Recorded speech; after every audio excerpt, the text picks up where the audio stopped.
Hey guys, my name's Crystal Kenny, and I'm in love with creating. All things artistic and imagination involved. I'm an American girl who chased her creative dreams all the way to Paris, France, making a living using photography. This podcast takes you inside the stories of all the artsy folks I've met along the way and gives you that extra push to discover your creative gifts. The desire to create is deeply inside each and every one of us, and I give you the tools and inspiration to find a new way of living a more creative life. This is La Vie Creative, the podcast.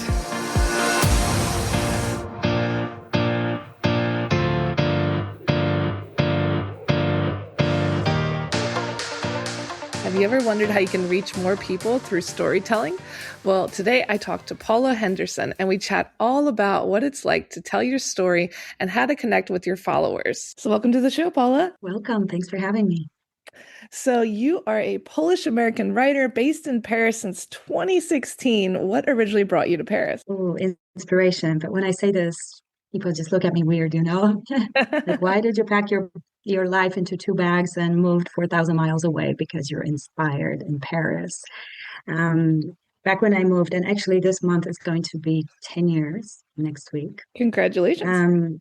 Thank you. It's a big Paris-versary, right? When I moved, it took me a few months to write an article about why I moved, because it was more of a feeling than anything else. It wasn't the most rational decision in my life, but time has shown that it was the right one.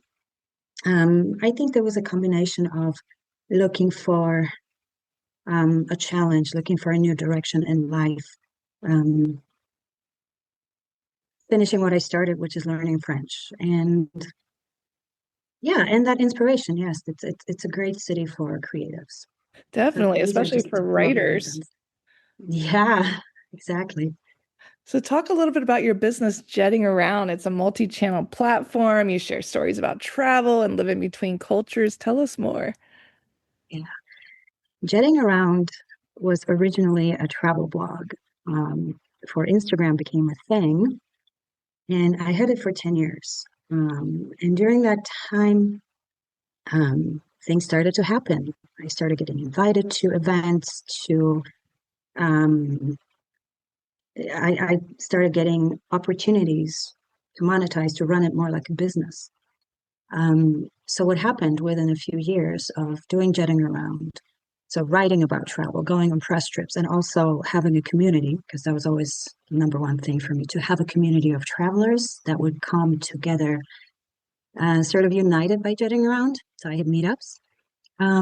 But soon that started to evolve into Jetting Around Media, or right now it's called JA Media, and that's the business part of my venture. So even though I archived the blog after 10 years, so that was actually during the pandemic, it continues in various forms. So I continue to have my private Facebook group, Instagram, and newsletter. Sometimes it's monthly, sometimes it's bi-monthly, but it's there. I still have my audience. And Jetting Around going forward will be focused more on my writing outside of the online platforms. JA Media, however, became my day job, my career. It became communications consultancy. So I do content marketing and strategy. And right now I focus mostly on communications and strategy for EU-funded projects. So JA and JA Media run side by side. Very cool. I think that a lot of artists struggle and creatives struggle with promoting their work, promoting themselves. I mean, as someone who works in this industry with big companies, like what advice do you have? You know, I feel like that changes every time the algorithms change. But if I can have one piece of advice is have a mailing list. If the online platforms we know shut down tomorrow, everybody who has, thousands of or hundreds of thousands of followers would lose those people. A mailing list is your thing. This is your direct link to your audience and the most engaged audience. And I think over the years, we've seen a lot of things online, like fake following and fake engagement. And I think if we really want to work with brands, that authenticity counts. And who's more authentic than people who choose to receive your news in their inbox? Definitely. Newsletters are where it's at, and that's your audience, like you said. And what are some techniques that you find work well with newsletters? Like, are there certain things that's trending now? What if you don't know what to talk about? Well, the one thing about me is that I don't follow trends. If I did, I probably would have a lot more followers, but it's not about that. It's about creating authentic, genuine connections. One of the best things of being a travel blogger was meeting people around the world. Even to this day, when I travel someone, there's always somebody I know and I can meet up with. So I think stay true to yourself, really. Even if that, even if you wonder whether that's enough to get noticed, right? A very recent example, look at Bad Bunny. I mean, his success and impact speak for themselves. So I think after years of curated, glossy content, I think we are all craving authenticity. Yeah, definitely. I think that's so true. Like when people can see that you're just a real person like them, they don't want you to be perfect. They want you to share. I think that's so Hmm. important. Yeah. And in my newsletter, I write about travel, but sometimes I write about the struggles too of running a creative business, adding that element of, you know what, it's not all beautiful every day. Not every day is a home run, but you just, get up, keep going. And sometimes you give your 50%, sometimes you give your 100%. It's not the same every day. Definitely. And what are some of the biggest misconceptions about being a creative entrepreneur? That it's easy, that Yeah. it's all fun, um, that not having your own boss means you just watch Netflix all day. But the truth is, we go into the creative fields because we love doing something like that. We love creating. But when you run your own creative business, you are really, you're a salesperson, you're a marketer, you're accountant, and a lot of the times what you do is not what you set out to do in the first place. There are still some projects in the pipeline that I haven't even touched because there's only 24 hours in the day and I have to keep the lights on, right? So sometimes you just don't have enough time to do as much of the thing that you love. This is so And true. yeah, yeah, I mean, like there is that to-do list for 26, trust me. And it's very similar to the to-do list from 25. Yeah, we're always running behind, right? Hmm. Yeah. So do you see storytelling as a business tool or something sacred? Both. I mean, I'm 50% creative, 50% business, and you can see it in how my venture is structured. There's jetting around and there's jetting around media. So it all depends. I think when it comes to business and B2B writing, storytelling is very powerful. I mean, people have been bombarded with lots of heavy marketing for a long time, and storytelling is really more powerful, even though it's softer. So yes, storytelling can be a great tool to get your business noticed, to yeah, put yourself out there. But I do distinguish between business writing and creative writing. For example, while I have incorporated AI into my business workflow because there is a use for that, absolutely. I also draw the line. Um, Even for things like outlining, my book. No, I'm going to do it myself. I don't want help. I draw the line at creative writing. For me, there's the sacred part. This is where it comes from my soul, deep within my soul. And it's my blood, my sweat, and my tears. I think that's a really valid point that, when you're creating a book or something like that, it's important that it's your words. But if you're doing something like an Instagram post or something simple that AI can Mhm. help, that's really helpful. So yeah, I completely agree. And what made you move from digital storytelling into book and script writing? I think it's always been desire, you know. And I still write, online. I mean, the newsletter for one, and I do sometimes get published elsewhere, but I want to be able to see my name in print and feel those pages between my fingers and have something. um, that will be here long after I'm gone. Definitely. And talk about your new book. Mm. Yes. It's I've always known it would be something related to travel. And there is a book that sits in me that I will eventually write. And initially that was supposed to be the book, the one that I would try to find a publisher for and all that.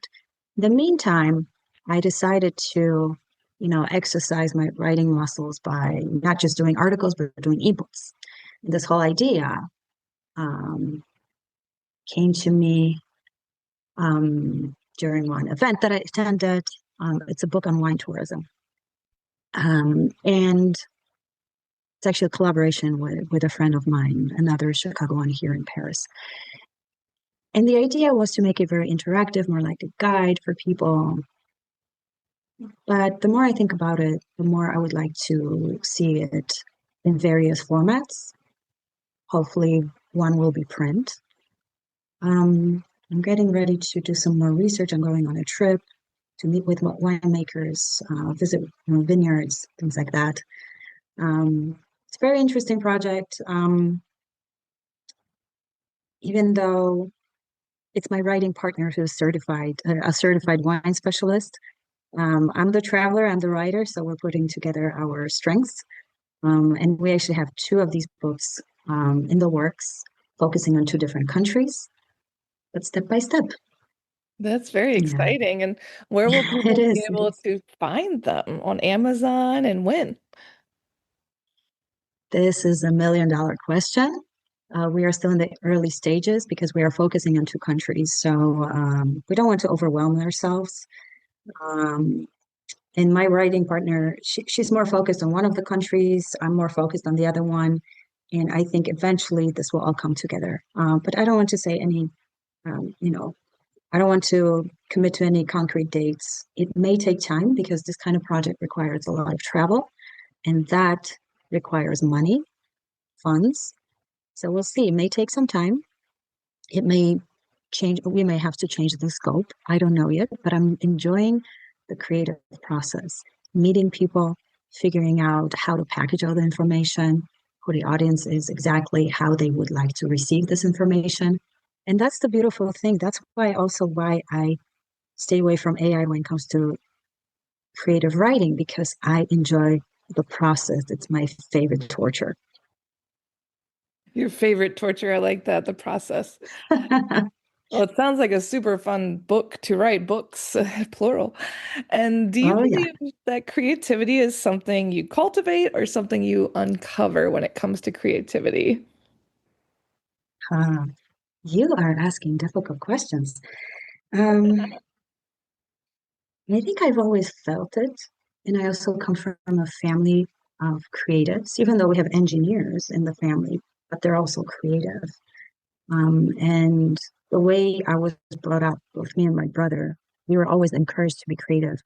And we were always exposed to a lot of different things. So I'll give you an example. My mom would put on football or soccer matches for us to watch. At the same time, she would order me magazines about Impressionist painters. And I think being exposed to a lot of arts and culture naturally makes you curious, and curiosity is very important in creativity because you start playing with ideas. In my case, with words, but I also am a fairly decent photographer, even though this is not something that's on my business card. Um, and I think the way I was brought up um, continues to affect me positively to this day because I'm a lifelong learner. And I think, you know, getting more education, opening yourself to new experiences, it really helps with your creativity. I don't think I would be writing the book that I am writing if at some point I hadn't been open to exploring wine regions. So I don't Completely. know if it's, I think some people are born with it, but you can definitely cultivate it. Everybody is creative in some way, even in professions that are more scientific. You still need a little creativity for some breakthroughs, I believe. I think Yeah. we are all creative to some extent, but there are people who are obviously a lot more creative than others. Yeah, I completely agree. And do you think it's easier or harder to be creative in a city that is already so saturated with art? Mm, Um, I would say for me, it's easier because I'm not trying to copy anybody. And also, I believe that we all have a voice. So even if, there's been thousands of people who have written about Paris, nobody's done it your way. Um, and and that's fine, I love going to exhibits, different events. I feel like living in Paris, I'm really immersed in culture. Um, and that keeps inspiring me, just like it did 10 years ago. Yeah, I think that's super true. And other people can inspire you too and things going on around you and talk a little bit about what it's like to live in Paris. So many people dream of moving. Mhm. Do you think it is what people think it is, or how do you feel about living there after 10 years? Yeah, it's um it's a beautiful city. I think we can agree on that. And you can certainly live your movie moments. But I take issue with TV shows, and movies that are nothing more than Hollywood fantasy of Paris. This is not a museum. This is a city where, we have to do our laundry, do our shopping. The metro's late or is on strike. It rains a lot. So it's not all that you see in movies. It's still a great place, but it's a real place also. And it's a capital city. It's a very cosmopolitan city. You know, um, when people ask me, where should I go out to eat? I want something French. I'm like, I don't know because I eat so many different things that they're not necessarily French cuisine. And I live in central Paris, and there's a lot of tourists around here. And I feel like people forget that this is a city where people live. Um, Sometimes they walk slowly on a sidewalk and they just stop in the middle, and we're just late for work or something. We're trying to get to the metro. And I think this is the fate of a lot of cities that have been romanticized, like New York, for example. Yes, there are great things and you can really experience them. But I always say not every day is like that. It's not like my wardrobe is all Dior and Chanel and I have, romantic sunset walks by the Seine every day. It's not like that. You can find your place, you can find your community, just like you would anywhere. It's just this Yeah. place is definitely, I mean, it has a vibe, it does. And this is why I moved here. It was this vibe that brought me here. I don't think many cities have it. But I would just say be a little realistic because, especially if you're coming from outside the EU, um, the administrative side of living here is a challenge for a lot of people. You have to be aware of that. You have to know that chances are you will live in a small place. You might have to share it. Um, and this is not something that you will see on TV shows. Yeah, everyone on TV has an amazing apartment overlooking the Eiffel Tower. And very sexy neighbors that just happen to knock on your door and to say, "Hey, how are you?" Yeah, exactly. Where are these neighbors? I'm still waiting for that. And has living abroad made you braver, you think? um, yeah, I think so. Not that I wasn't brave before, because um, I come from a family of travelers, and my first trip was when I was barely 3 years old, flying from Poland to the Middle East. So imagine that. So it's the first thing I remember, and being surrounded by people who look different, speak a different language, eat different things. And because it happened to me at such an early age, it was perfectly normal, and it still is. Um, but there's something to be said about leaving the place where you're from, your original home, and the people that were with you for so long, and creating your own world elsewhere. And as comfortable as I am in Paris, um, as much as I can consider myself to be a Parisienne at this point, I am still a foreigner living here. There's always going to be a culture shock. There's always going to be some things that you wish were done differently. And I think it's really brave to leave everything behind, build something for yourself on your own without much support, in another language. I remember the first time I had to go to the French post office to pick up my box of stuff. I was in front of the building for 10 minutes looking at Google Translate because I was so terrified of asking. I was like, now looking back, I laugh at it, but that's what happened, you know. You just um, you have to learn to do the simplest things all over again because you're doing them in a different culture and in a different language. So yeah, there is a sort of bravery because what happens is once you leave home, and even if it's within your own country, once you leave home, you're never going to be the same. Never exactly the same person, even if you go back to where you're from. So it changes you forever. And I Yeah. think that's brave. Yeah, I completely agree. I think we've all had those moments of standing outside the post office, the supermarket, freaking out, trying to figure out how to live our lives.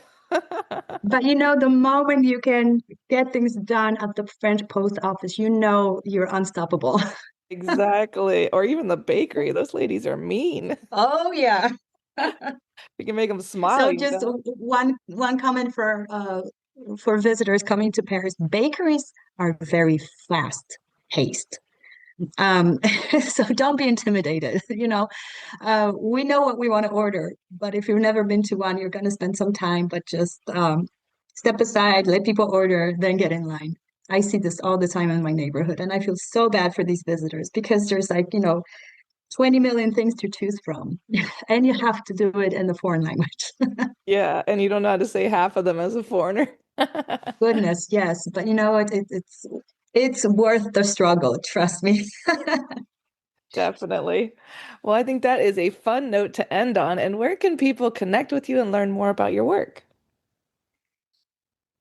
You can connect with me through my newsletter. That's probably my favorite medium.